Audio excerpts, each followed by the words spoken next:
pour parler d'un sujet hautement intéressant, donc tout est rempli, c'est la contractualisation agile. Donc c'est un vrai sujet qui devient de plus en plus actuel au fur et à mesure des années. Donc le but c'était vraiment de vous présenter où est-ce qu'on en était aujourd'hui et les évolutions qu'on a vécues les dernières années. Donc merci d'être là à vous pour ce sujet hautement intéressant et surtout c'est la dernière conf de la matinée donc ça doit commencer à être compliqué pour vous. Alors, donc moi je me présente en quelques mots. Donc Mathilde et moi nous sommes de Zenica. Moi j'ai 37 ans. Non, j'ai 38 ans maintenant. 38 ans, 2 enfants. Je suis à Paris. Je suis l'un des cofondateurs de Zenica. On a 11 ans, 300 personnes. Et je m'occupe en ce moment beaucoup de transformation agile d'entreprise, donc côté client, mais aussi côté fournisseur.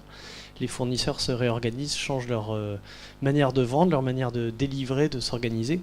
Et donc j'aide des deux côtés pour faire en sorte que ça se passe bien. Et je suis aussi directeur de projet sur des projets Zenica en mode agile.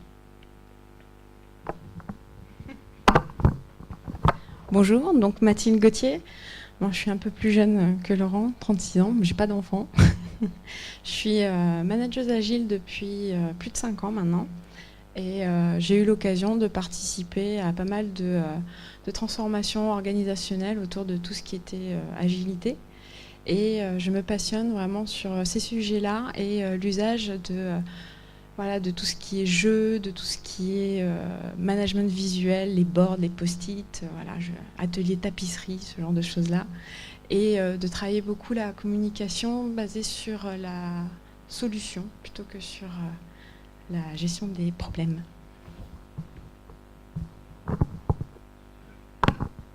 Alors, le découpage de notre agenda pour tenir ces 45 minutes. On va vous faire un état de l'art des différents types de contrats qui permettent de contractualiser l'agile. On va bien évidemment rappeler très rapidement ce qu'est une méthode agile en termes de gestion de projet et on va évidemment appliquer sur Scrum pour après aller voir dans le contrat comment est-ce qu'on va réussir à pas se prendre les pieds dans le tapis pour pouvoir avancer en méthodes agiles en étant un peu poussé par le contrat et surtout pas freiné par le contrat au quotidien. Okay, donc ça c'est le petit état des lieux. Ensuite on décortiquera les éléments vraiment essentiels d'un contrat agile. Donc on va vous mettre les clauses types qu'il faut vraiment retrouver dans un contrat agile. Vous n'allez pas ressortir de là avec un contrat agile sous le bras. Personne ne peut le faire, ça prend quelques mois, quelques années, suivant la taille de l'entreprise. Mais on retrouve toujours ces clauses-là. Et puis ensuite, on terminera par une séance de questions-réponses. Ok ? Allons-y. Donc ça, tout le monde le connaît. Hein, le but en Scrum, c'est d'avoir un inventaire de produits, d'avoir des lancements de sprint, extraire des morceaux de l'inventaire de produits, les faire analyser, chiffrer par l'équipe.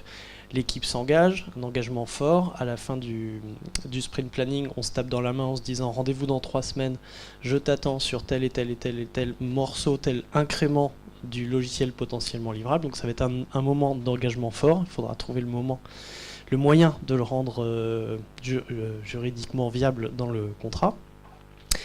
Et puis après, il y a les réunions quotidiennes. Et à la fin, évidemment, les 2 réunions. La revue du produit, de l'incrément de produit, et la revue du process, l'amélioration continue, la rétrospective. Ok ? Tout le monde, ça va ? Donc l'idée, c'est ça, comment on le met dans un contrat. On a envie de travailler comme ça. Si on utilise les différents types de contrats, quel est l'impact que ça a là-dessus ?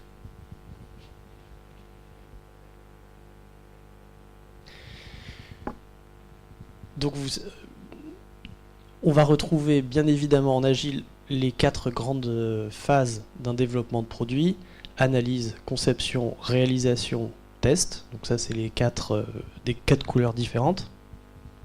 Et en agile, on est déjà convaincu dès le début que la première livraison qu'on va faire au client, il ne sera pas content.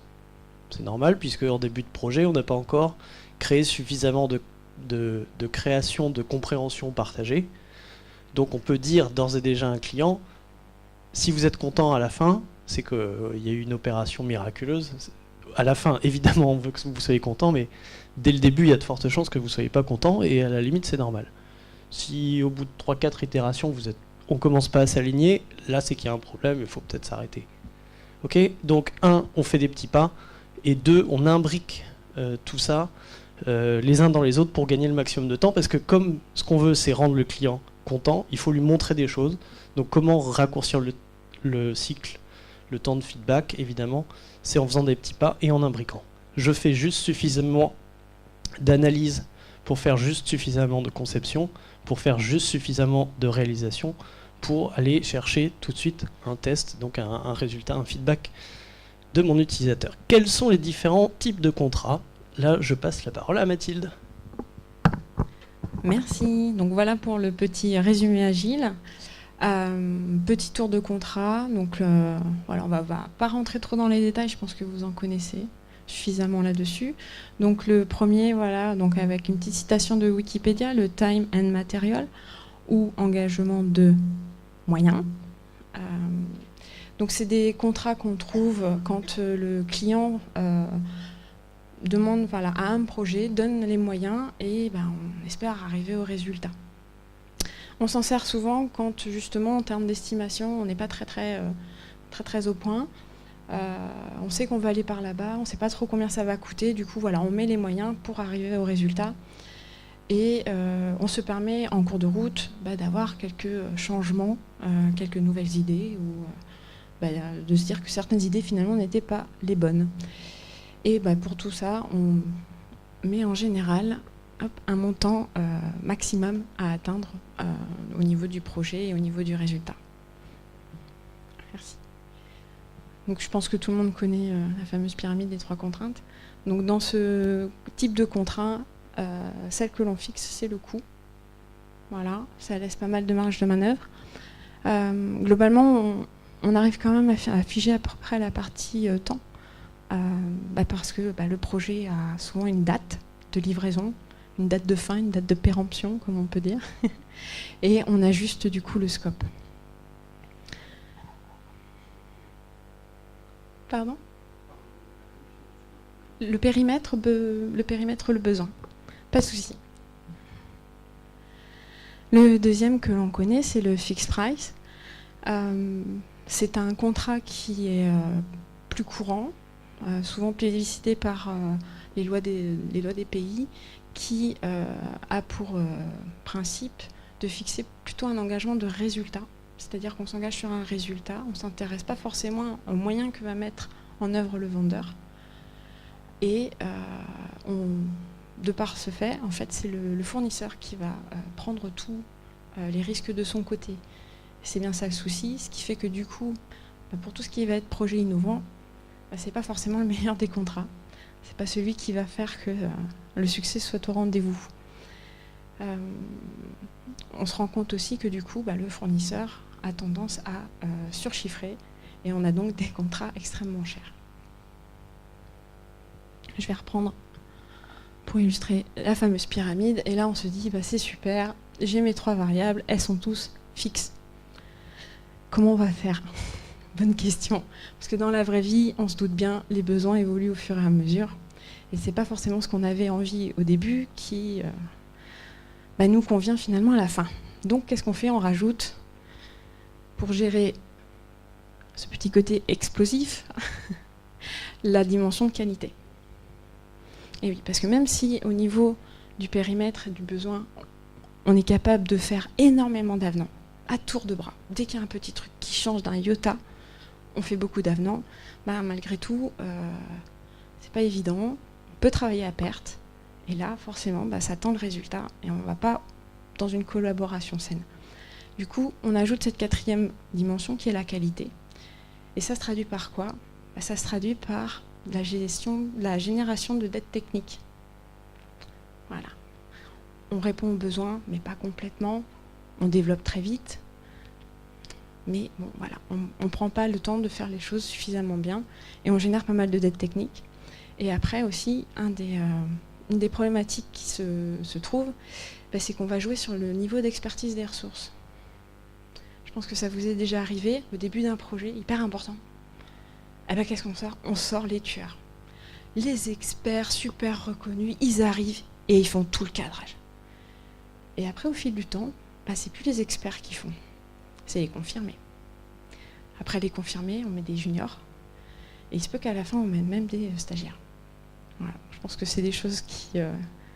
c'est un peu dit abruptement, mais dans les faits, c'est quand même une des seules variables d'ajustement qu'a le fournisseur pour rester dans les clous de ce type de contrat.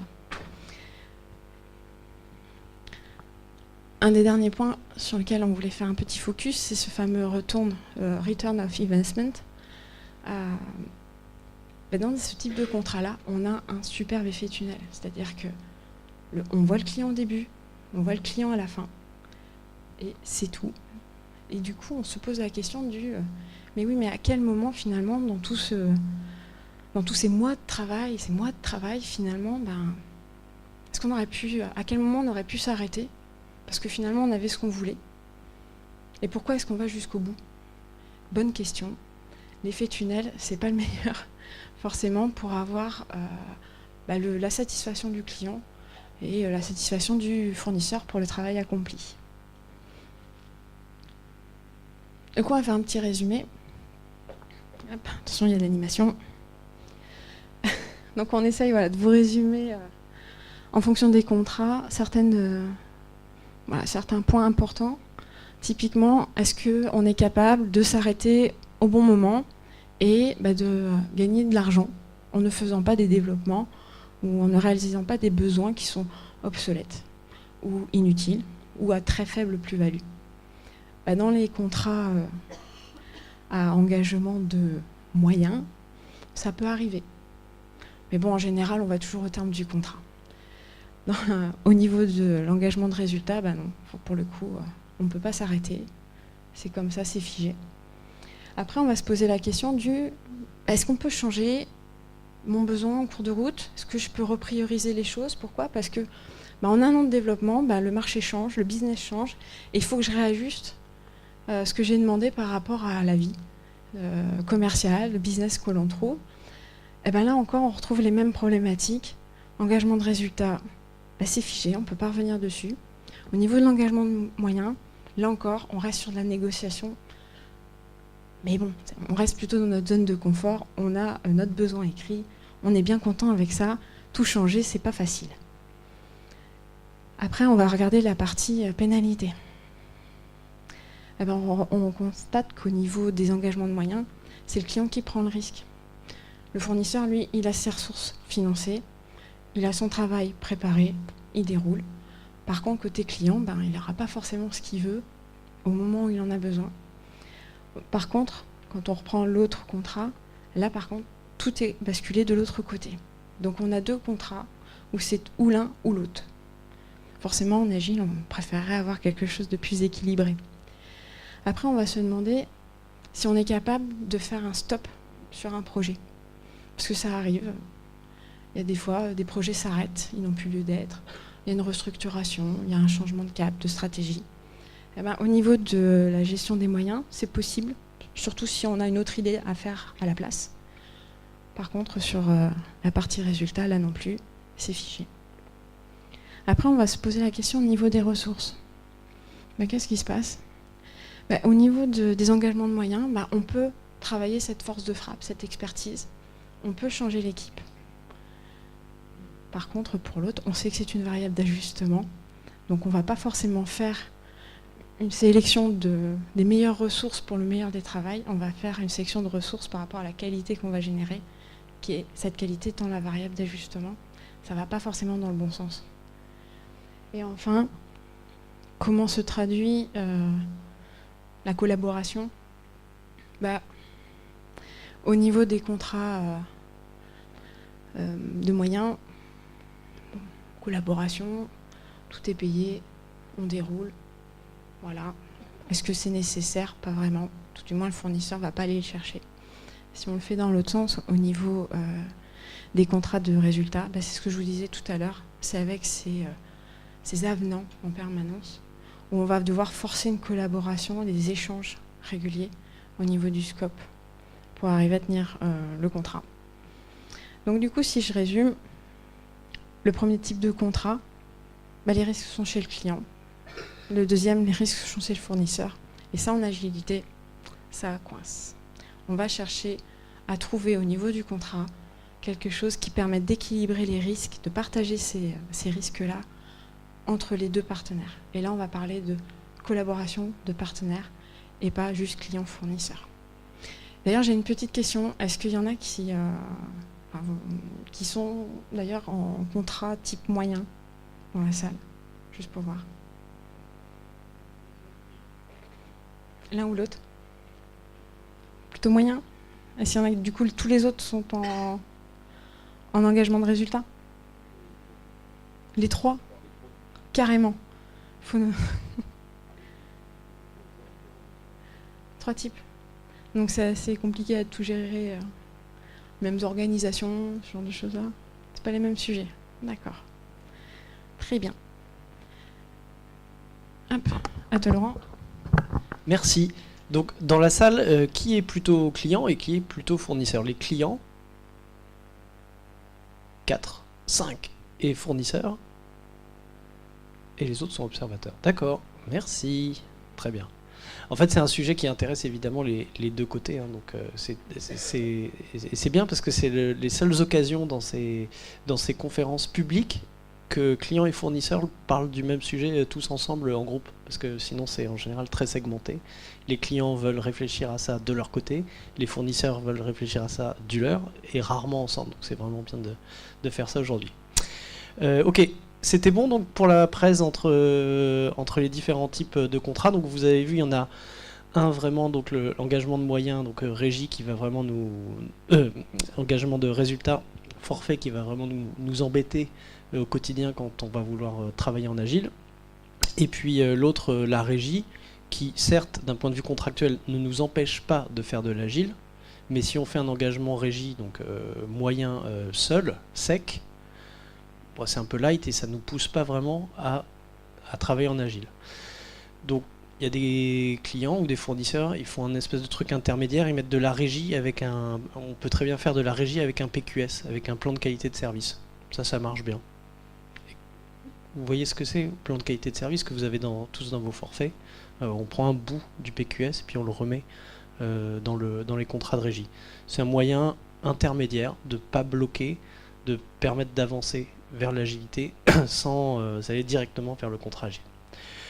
Ok, alors qu'est-ce qu'on doit, si on veut créer un contrat agile, qu'est-ce qu'on va trouver dedans? Déjà, l'idée générale, c'est bien évidemment si vice pacem parabellum, tout le monde parlant très bien latin, vous savez tout ce que ça veut dire. Si on veut la paix, il faut préparer la guerre. Donc c'est un petit peu rude, mais en tout cas dans un contrat, dans un contrat agile, ce qu'on va mettre, c'est on va essayer de prévoir déjà le cas nominal, mais tout de suite dans le contrat de prévoir si ça se passe de manière anormale, qu'est-ce qui se passe, quel est l'impact pour le fournisseur, quel est l'impact pour le client. Vous allez voir qu'on va trouver en mettant comme ça plein de petits guides, on va réussir à essayer de promouvoir. Alors c'est un contrat, hein. Comme on veut travailler sur de l'humain, un contrat qui travaille sur de l'humain, c'est pas très efficace, mais on essaye de faire quelque chose qui aide et qui n'empêche pas. Alors on y va, on avance. Nous on a fait cet exercice avec le cabinet d'avocats Ben Soussan, avec l'idée d'avoir un contrat qui est équilibré avec un partage de risques, hein, comme vous a présenté Mathilde. Les risques, les dérapages, les membres de l'équipe, le périmètre, le montant global du projet. On essaye vraiment d'avoir quelque chose d'équilibré. Alors notre idée, ce qu'on a retenu nous, après peut-être qu'on peut le faire différemment, mais on voit souvent ça quand même, ce sont des engagements forts sur chaque itération. Donc on va retrouver, par rapport à la pyramide qu'on a vue, sur le délai, périmètre et coût, on va retrouver un engagement fort de la part du fournisseur pour le client. Néanmoins, sur la totalité, on va pas avoir du projet, on va pas pouvoir avoir cet engagement fort puisqu'on sait qu'il va y avoir une certaine volatilité. Et la deuxième chose qu'on utilise, c'est une espèce de l'utilisation des clauses miroirs ou symétrie des attentions. Au lieu d'avoir un client fournisseur qui est là pour coincer le client ou un contrat fourni par le client qui est bourré de petites choses pour coincer le fournisseur, on essaye d'avoir un contrat qu'on relie et vous allez voir comment on va faire l'exercice sur une clause connue et comment on essaye d'équilibrer les risques et ce contrat. Il est impossible dans un contrat de tout décrire, néanmoins dans un contrat agile, on va trouver beaucoup plus de détails, nous c'est ce qu'on a choisi de faire, beaucoup plus de détails sur le fonctionnement quotidien, les interactions entre les gens, que dans un contrat de régie où on n'a rien, ou un forfait où on a en général que la strate gouvernance, vous savez, qui est décrite. On a les copies, les procédures d'escalade, les pénalités, les modes de livraison, les modes de facturation, de recettes, tout ça c'est très bien détaillé. Par contre, sur le fonctionnement et la collaboration client-fournisseur, il n'y a rien. Dans un contrat forfait, il n'y a rien. Donc on va essayer d'en mettre un petit peu. Et on va donc du coup prévoir quelques comportements et quelques impacts si jamais on n'arrive pas à tenir nos engagements aussi bien côté client que fournisseur pour ce contrat. Alors, la première clause qu'on appelle la déclaration d'intention, c'est vraiment la première qu'on met en tête du contrat, c'est de dire moi client, je souhaite faire ce produit car dans ma vision 2022 d'aller à l'international dans les pays arabophone, je dois avoir ça dans mon secteur par rapport à ça pour pas me faire avoir et aller grappiller ce nouveau marché que je sens émergent et prometteur. Ok. Le fournisseur lui dit moi j'ai pris connaissance de votre idée de solution actuelle, de votre besoin.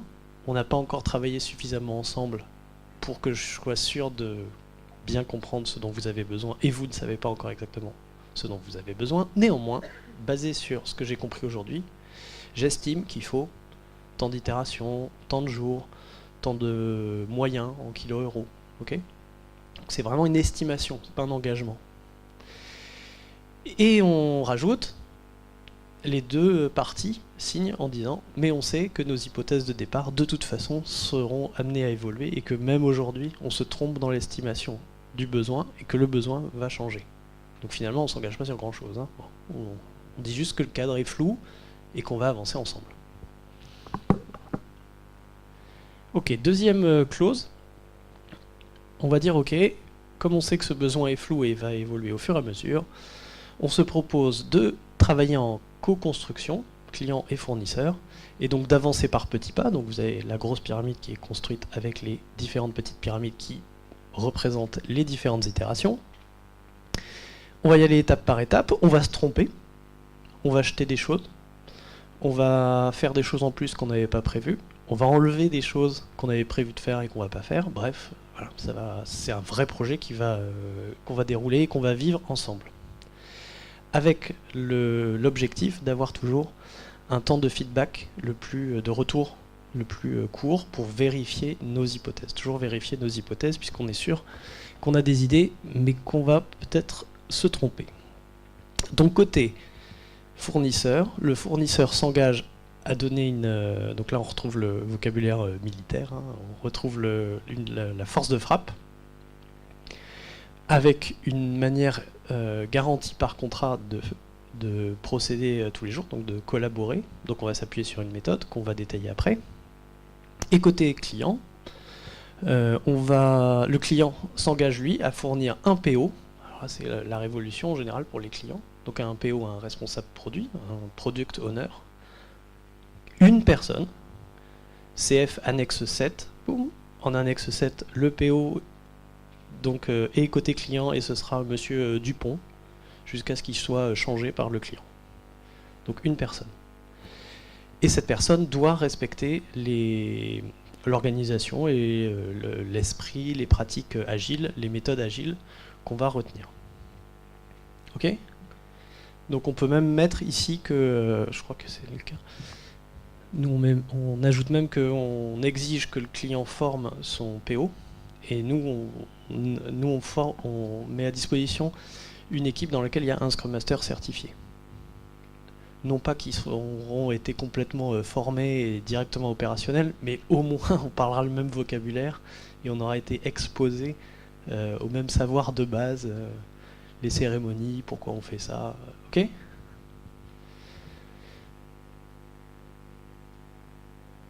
Et puis entre nous, vous savez bien qu'en France, c'est le gros problème qu'on a, c'est le product ownership. Plus la taille de la société est grosse, plus le product ownership est complètement dilué entre plein de personnes. Vous pouvez appeler ça des services, des cercles, des comités de pilotage, machin. C'est des réunions où il y a beaucoup de gens autour de la table, beaucoup de gens qui parlent et pas beaucoup de décisions qui sont prises. Donc si on veut avancer en méthode agile, il nous faut une personne, une tête de pont, et c'est lui derrière qui va faire tout ce job-là. Vous voyez, oui? C'est bon, ça parle? Vous avez déjà vécu des choses comme ça? Non, jamais. Bon. Ok, troisième clause. On va dire qu'on s'engage, que le fournisseur s'engage de manière forte sur les 3 contraintes à l'issue du sprint planning. Donc à l'issue de la planification, l'engagement pris par l'équipe à tenir le périmètre de cette itération devient contractuel. Donc on va retrouver des mini-forfaits avec à chaque fois le temps, c'est la durée du sprint, 2, 3, 4 semaines. Le périmètre, c'est ce qui va se retrouver dans le sprint planning, dans le sprint backlog. Merci de m'avoir corrigé. Et les coûts, c'est les coûts inhérents liés à la présence de l'équipe. D'accord ? Donc soit on peut faire un coût, il y a des clients qui demandent des coûts forfaitaires, en disant équipe de 5 personnes, c'est 40 000 € les sprints de 3 semaines avec 5 ou 10, enfin bref, voilà. Soit on peut mettre des tarifs par type de profil, pas individuel mais par type de profil. Et à ce moment-là, suivant la composition de l'équipe, il y aura un coût différent pour les sprints. C'est bon ? Oui. Oui.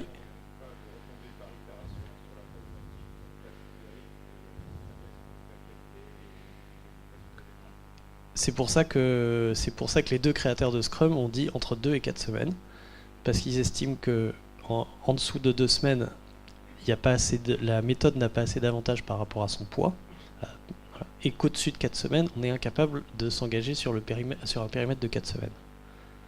Donc c'est pour ça qu'en Agile, on fait des petits pas.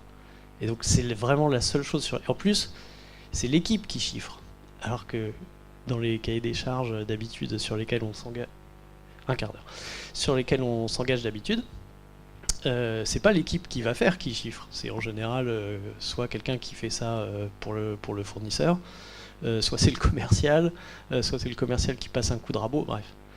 Alors que là, ça vient directement de l'équipe. C'est le fruit de la relation, donc création de compréhension partagée entre le PO et l'équipe. Donc on a ce cadre-là, on se fait confiance, et quand l'équipe dit go, je sais ce que je vais faire sur ces 2, 3 ou 4 semaines, on peut y aller. Et de toute façon, ce qu'on voit aussi dans la pratique, c'est que autant on faisait des sprints de 4 semaines il y a quelques années, autant maintenant, on est plutôt sur des sprints de 2 ou 3 semaines. Donc plus c'est court, moins il y a de risques de dérive. Ok, alors par contre, il peut y avoir des dérives. Alors qu'est-ce qui se passe si jamais on n'est pas au rendez-vous? Puisqu'on s'est engagé, il y a un forfait. Alors là, il faut trouver le fameux bonus-malus. Vous avez sûrement entendu ça, il existe différents types de bonus-malus. Là, les départements achats en général adorent cette partie-là, c'est la partie principale qu'elles regardent. Alors, on va vous en montrer 2 en particulier, je vois des gens qui rigolent. On va vous en montrer 2 en particulier. Un qui est très bien dans la théorie, mais dans la pratique qui est un peu lourd, mais dans la théorie c'est assez rafraîchissant. C'est le modèle de Bob Martin. Alors Bob Martin, on part sur un coût journalier de 600 € pour un développeur, imaginons. On demande à ce développeur, voilà, combien de temps tu as besoin pour faire cette fonctionnalité? Ah, j'ai besoin de 4 jours. Très bien, 4 jours. Donc, si je suis en régie et que je finis bien au bout de 4 jours, je fais 4 fois 600, ça me fait 2400. Très bien. Sauf que si je dérive, s'il met 8 jours, donc il met 4 jours de plus, donc 2 fois plus, le client paye 4800. Ok ? Le fournisseur est très content, puisque de toute façon, je garde ma marge. Bon, bah voilà, il y a juste le client qui peut-être est pas très content de l'avancée, mais en tout cas, moi, je garde ma marge et j'ai pas de problème. Mon gars est staffé, tout va bien. Donc c'est pour ça que le client se dit, je vais être...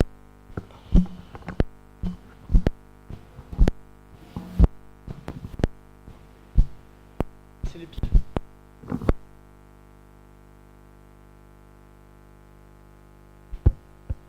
C'est bon, ça remarche.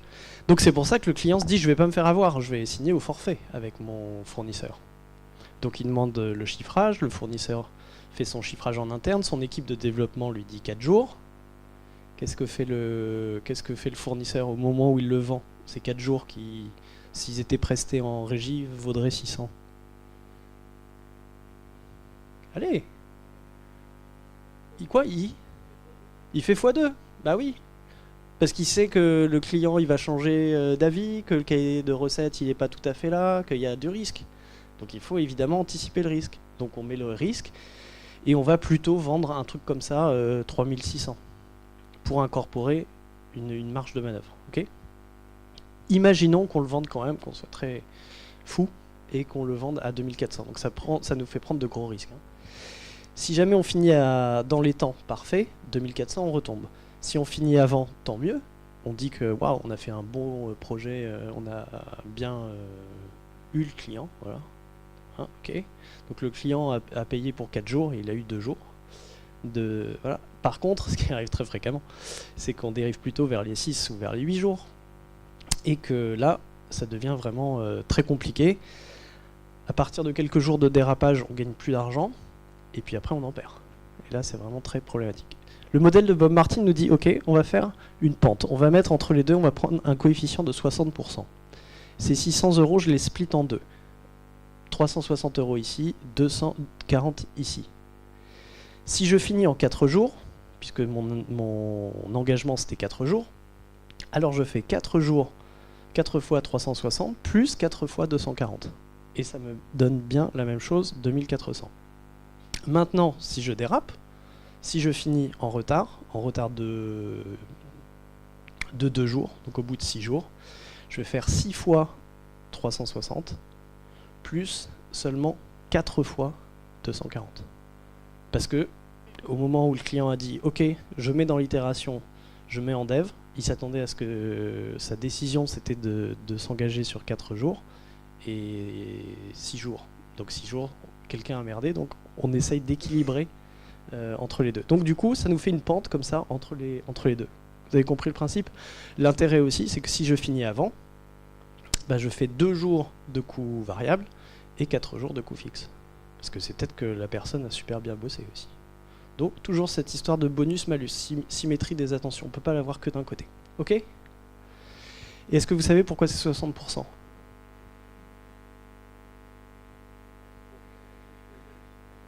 Non. Personne sait? Alors 40%, c'est le complément de... c'est le complément de 40% pour atteindre 100%. C'est la marge en fait qu'on doit dégager sur nos prestations, parce qu'il y a 30% en gros qui part entre le fonctionnement de la société, les commerciaux, voilà, et pour plus de l'intercontrat qui va nous faire diminuer. Donc en fait, avec ça, on est tout juste à l'équilibre. On pourra en discuter après. Mais c'est... voilà. On peut mettre plus. Bien. Un petit exemple de symétrie des attentions. Donc une fois qu'on a fait ces choses-là... Ah, il n'y avait pas le deuxième? Ok, il y en a un autre qui est basé sur la vélocité. Vous voyez le graphe de la vélocité? Ok. Donc il y a certains clients qui disent « Ah, on va attraper le fournisseur par le côté vélocité. » Donc on va attendre 3 itérations, on va regarder à combien il est de vélocité, et on va lui demander par contrat de s'engager à rester dans ce slot de vélocité sur toutes les itérations suivantes. Donc du coup, j'en reviens à un moment à payer pour 17 points de vélocité en moyenne, à payer un forfait de 20 000 euros. Ok, vous voyez le truc? Avantage, c'est simple à comprendre. Inconvénient, c'est pas très factuel, ouais. L'inconvénient, c'est qu'on peut ralentir les 3 premiers sprints pour établir une référence plus basse. On peut, quand on produit plus de choses, les garder sous le coude et les ressortir le jour où on a une vélocité faible. Bon, pour éviter ça, ils font des moyennes mobiles sur 3 itérations, mais ça se manipule assez bien. Ok, exemple de symétrie des attentions pour qu'on avance. Donc on va prendre l'exemple de la clause de terminaison, de rupture du contrat. D'habitude, quand on a des clients qui nous fournissent leur contrat, il est écrit à n'importe quel moment, le client peut mettre immédiatement un terme au contrat sans aucune compensation pour le prestataire. Alors nous, prestataires, quand on voit des choses comme ça, on dit mais vous êtes fous, on peut pas signer ça. Au lieu de réagir comme ça, on utilise la symétrie des attentions, on lui dit ok, bon, on a compris ta phrase. Maintenant, je te demande de relire ta phrase en changeant client par fournisseur et fournisseur par client. Donc ça donne à n'importe quel moment, le fournisseur peut immédiatement mettre un terme au contrat sans aucune compensation pour le client. Et là, le client dit mais non, vous êtes fous. Ok, trouvons quelque chose d'intelligent. Qu'est-ce que vous proposez vous comme quelque chose d'intelligent? Vous êtes tellement, il y a bien une bonne idée qui va sortir. Délai, très bien, voilà. De DA, de dédit. Ouais. Mais donc il faut que ce soit réflexif, donc ça peut être aussi bien pour le client que pour le fournisseur. Il faut que ce soit miroir. Dans l'idée de la symétrie des attentions. Donc en général, ce qu'on arrive très facilement à voir là-dessus, avec comme une discussion constructive, c'est à n'importe quel moment, le client ou le fournisseur peuvent mettre un terme au contrat avec un préavis de 2 itérations ou 3 itérations, sans aucune compensation pour aucune des parties.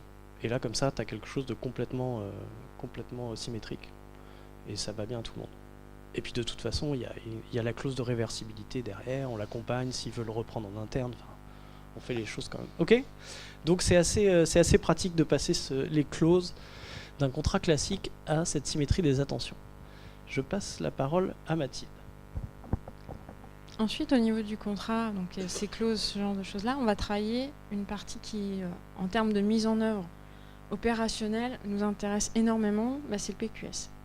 Donc c'est un ensemble de pages qui expliquent comment on va fonctionner. Donc forcément, on va commencer par les grandes lignes de la méthodologie qu'on va mettre en œuvre. Donc là, ici, vous allez trouver une définition des différents rôles, des différentes cérémonies, leur fréquence, les objectifs et les artefacts voilà, qui vont être produits tout au long du projet. Et avec ça, du coup, on va pouvoir s'assurer que les choses sont bien mises en œuvre, qu'on a bien des équipes qui travaillent ensemble, que voilà, au quotidien, j'ai plus que 5 minutes, qu'au quotidien, voilà, on va prendre les bonnes décisions au bon endroit, comme écrit au niveau du contrat. Le principe, c'est bien sûr de pouvoir éviter de tomber dans les pièges que l'on a parfois dans certaines transformations agiles, où par exemple, on a les réunions dont le PO est responsable, mais il n'est pas présent, les réunions se font, on prend des décisions à sa place. Par exemple aussi, la bonne tenue des rétrospectives, c'est un truc qui nous arrive très régulièrement, c'est le rush, on se dépêche, on n'a pas de temps, faisons sauter la rétrospective. Non, le principe c'est que la rétrospective, elle est contractualisée et elle se doit d'avoir lieu, même si elle est écourtée, elle se doit d'être présente, d'être réalisée avec les bons acteurs.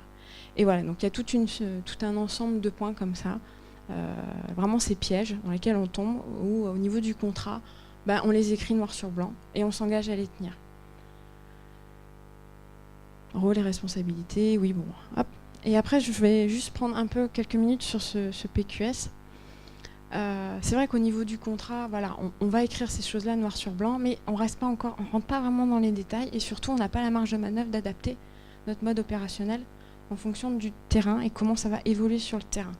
Et donc, une des approches qu'on a mis en place et qui porte plus ou moins ses fruits, quand tout le monde joue bien le jeu, c'est de se dire, voilà, au niveau du contrat, on référencie ce PQS avec la possibilité de l'amender.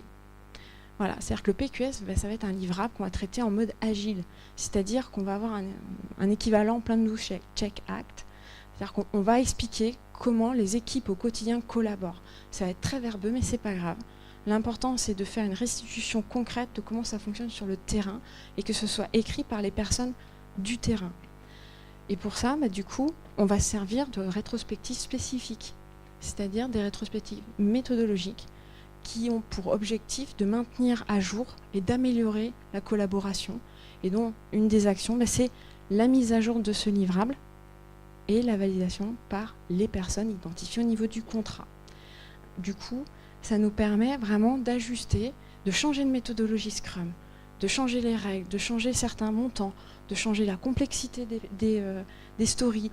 Voilà, on peut tout changer à partir du moment où on respecte qui valide et on respecte que voilà, ce fonctionnement-là émerge de rétrospectives méthodologiques faites par les équipes. Ça peut être fastidieux, mais ça marche bien et ça nous permet vraiment de chambouler pour qu'au quotidien ça fonctionne et que la collaboration prenne vraiment racine au niveau des équipes opérationnelles. Là, c'était le dernier petit focus. Je ne sais pas si tu veux passer ce slide-là. Juste un mot. Utilisez les 12 principes agiles pour vérifier votre contrat. Vous les lisez tous les uns derrière les autres et vous vérifiez que votre contrat n'est pas en contradiction, ne vient pas casser ça. Et si vous avez un de vos articles qui vient casser un principe, il faut le changer, c'est que c'est pas un contrat agile. Si vous avez des articles de votre contrat qui au contraire soutiennent, voire poussent, promeuvent ces pratiques, là ça commence vraiment à être un contrat agile. Okay, donc appuyez-vous sur les 12 principes. Et voilà, donc là on a terminé. Donc en gros, quand on a ce contrat, normalement le client n'a plus aucune surprise sur la qualité, sur les délais, sur le temps consommé, le temps passé, la priorisation. C'est lui qui a fait tout ça. Donc il ne peut pas avoir de surprise en disant mais quoi, on n'en est que là, c'est pas possible, pourquoi vous avez fait ça, c'était pas comme ça. En plus avec la recette incrémentale, ça l'oblige à regarder au fur et à mesure ce qui est livré et donc à économiser les temps de réalignement. Donc normalement, la seule chose qu'on doit entendre au bout d'un certain temps, c'est ça avance pas assez vite. Et quand moi j'entends ça avance pas assez vite, là je suis content. Ça veut dire que les deux collaborent bien.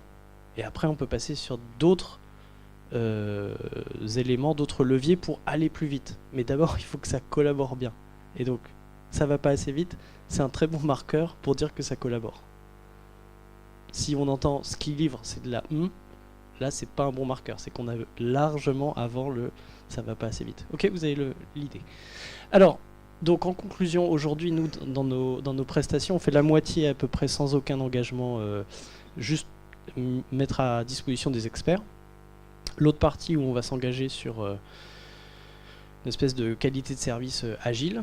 Là-dedans, on va retrouver 30% qu'on fait par des régies, sur lesquelles on met des PQS ou pas.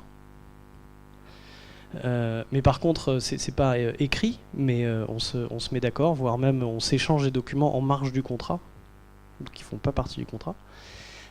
Certains qu'on fait en contractualisation agile, donc là, quand les clients ont leur contrat agile, on va en reparler. Et 5% qu'on se permet de faire dans des forfaits, parce que le véhicule contractuel c'est un forfait, mais derrière, d'un point de vue opérationnel au quotidien, c'est de l'agile et donc on va recéter des choses qui sont pas du cahier des charges initial, donc qui sont pas toujours faites, okay, pour que ça passe. Et puis 5% des projets qu'on va perdre suite à ça. Voilà. Donc c'est pas encore très fréquent sur le terrain, mais tout le monde en parle. Aujourd'hui, on en est à aligner les acheteurs et les juristes sur ces sujets-là, parce que c'est un sujet qui concerne tout le monde, et donc ces contrats agiles nécessitent d'être coécrits par tous les acteurs chez le client. Et ça, c'est un gros job.